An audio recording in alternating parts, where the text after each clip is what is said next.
The Delhi Capitals may have missed the finals, but it was a terrific IPL for David Warner with that 92 against his old team, Sunrise Hyderabad. Probably a sneaky highlight. The IPL's loss is our game because he's here. David Warner, welcome home. Lovely to see you. Thank you very much. Obviously, my wife's probably happy I'm home too. Candice, David, Candice. I was a bit disappointed no one else brought their partners. Candice, bring your husband to work though. Yeah, some of us got ex-wives. Crash and I trying to keep it on the down line. Yeah. I did notice that you posted something today. Speaking of, you know, you're home. You're not home very long, are you? Just a few days. No, a few days. A few days. And then we see this. There's your beautiful wife, and she's studying for her performance tonight on the back page. Yeah, exactly. All the crap that I talk all day. She's obviously over it already. So yeah. After the frustration and some of the weird politics of last time at the IPL, it must have been nice to have this different experience this time around. Yeah, it was. I absolutely loved my time back at Delhi, obviously now renamed Delhi Capitals. And obviously, Ricky Ponting is the coach. A lot of familiar faces. Shane Watson was there, James Hopes. And it just felt like I was back at home with, you know, the Australian boys and some fresh faces as well. Pant obviously was our captain, exciting young player, and obviously in the leading the side now, I think, going to 2020s, I think. I think they tour soon. But, yeah, look, he's a great player and, yeah, this is a great franchise to be part of.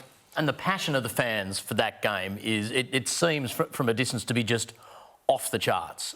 It's crazy, and I think if you play, there's three specific teams, Mumbai, RCB and Chennai. Doesn't matter where you play them, even if you're at your home venue, there's more there's going for them. So it's, yeah, you're up against it, so hopefully you don't come up against them too often.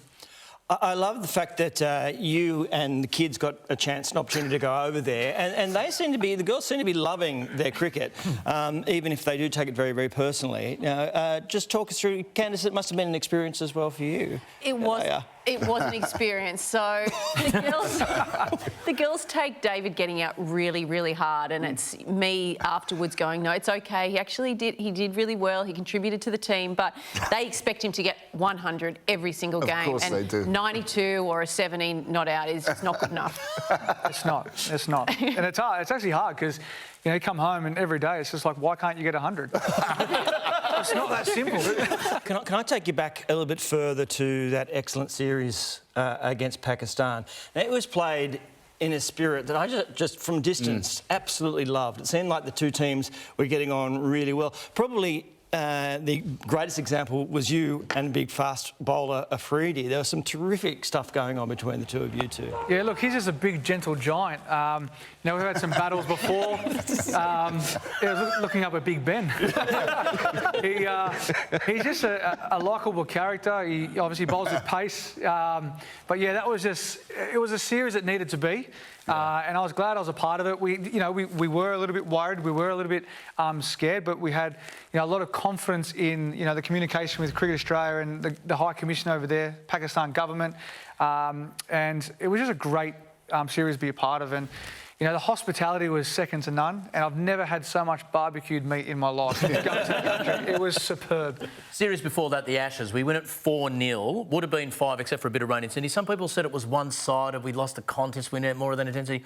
Or is there just something great about absolutely steamrolling the Poms in such an authoritative fashion? How sweet was it? It was fantastic. It wasn't great to be a batsman. It was actually the hardest, you know, time for us to try and fight back in Australia. It was really, really challenging, and, you know, very unlike myself to face 200 balls for, you know, not getting 100. But, you know, I remember speaking to Steve Smith and Marnus, and I actually, you know, I said to him, I'm actually starting to feel like what it's like to be actually a batsman.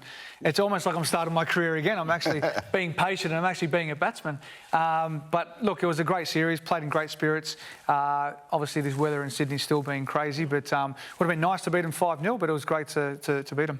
You've got a tour of Sri Lanka coming up, some T20s, ODIs and, of course, some tests.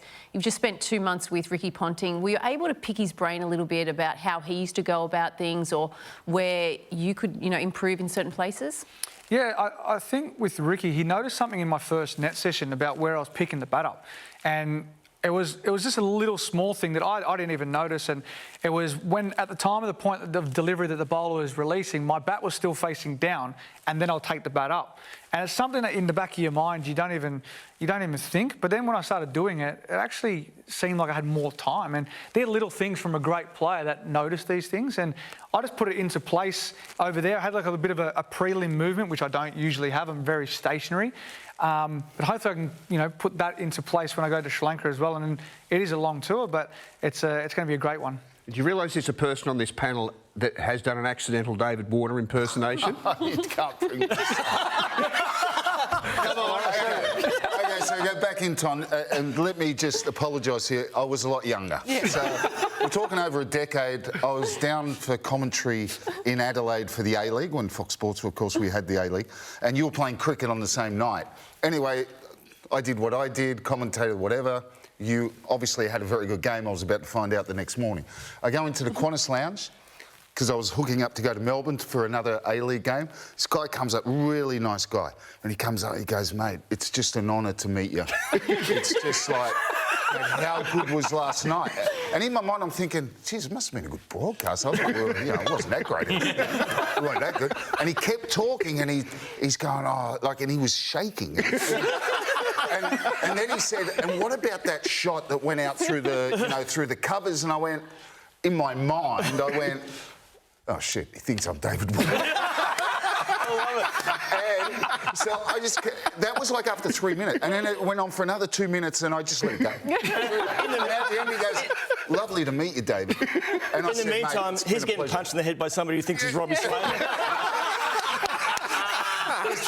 And he went away, and he took a selfie. I go, yeah, beauty.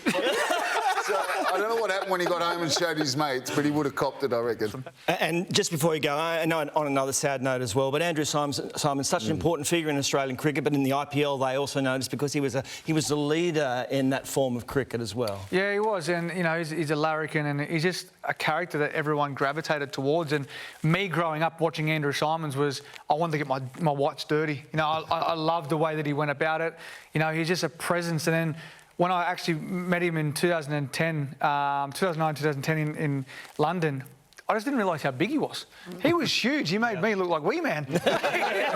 He's so big, but he was just so likeable. He grabbed me in, he really taught me a lot about, what the baggy green was and what it was like to play for Australia. And, I'm forever grateful to actually have met him. Would have loved to have played with him, but, God bless his soul. Lovely to have you on. Thank you so much. Really, really appreciate it. All the best for Sri Lanka and beyond. Hopefully get you back on very, very soon. And, of course, remember, celebrating Roy, the public memorial for Andrew Symonds is on Friday at 2:30 at the Riverway Stadium in Townsville. Ian Healy, I think, will be in charge. Our former Australian teammates will talk about the great man. Everyone is welcome. Everyone, get down there. The dress code is definitely no jacket or tie required.